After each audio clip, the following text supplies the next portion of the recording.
Russia has confirmed Wagner boss Yevgeny Prigozhin did in fact die in a plane crash last week. Authorities say DNA testing has been successful at identifying all passengers on board the crash.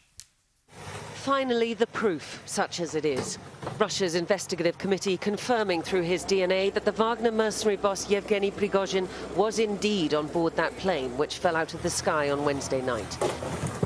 And with him, his deputy, Dmitry Utkin, 5 other Wagner staff and 3 flight crew. As part of the investigation of the plane crash in the Tver region, molecular genetic examinations have been completed. The identities of all 10 dead were established. They correspond to the list stated in the flight manifest. Why Prigozhin had chosen to fly with his top command altogether is just one strange detail in so many that will remain unexplained. He was known to use body doubles. He had a fine collection of wigs for disguises. He was careful when it came to security. But if this was no accident, which more than likely it was not, he was not careful enough. So far, the only comments from the president were these from Thursday night, a move away from the post-mutiny traitor label, but not all that gracious either.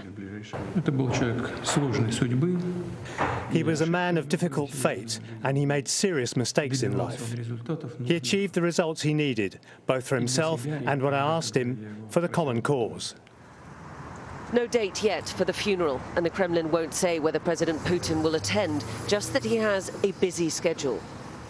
And that will mark the end of an extraordinary story. Before the war, Prigozhin would sue any journalist who even associated him with Wagner. Now he must be the most famous and most written about mercenary leader of all time, the victim finally of his own ambition.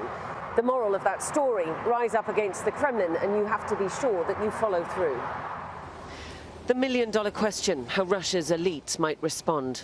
It might lead them to feel that they have to be more cautious, right? That this might be a signal that now is not the time to challenge Putin if this is the kind of thing that he's going to do.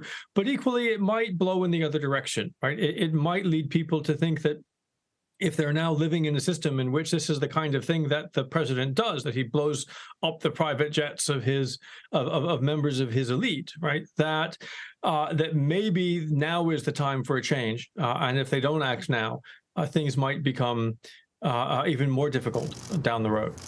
Prigozhin's legacy perhaps as dangerous as the man was himself. Diana Magne, Sky News, Moscow.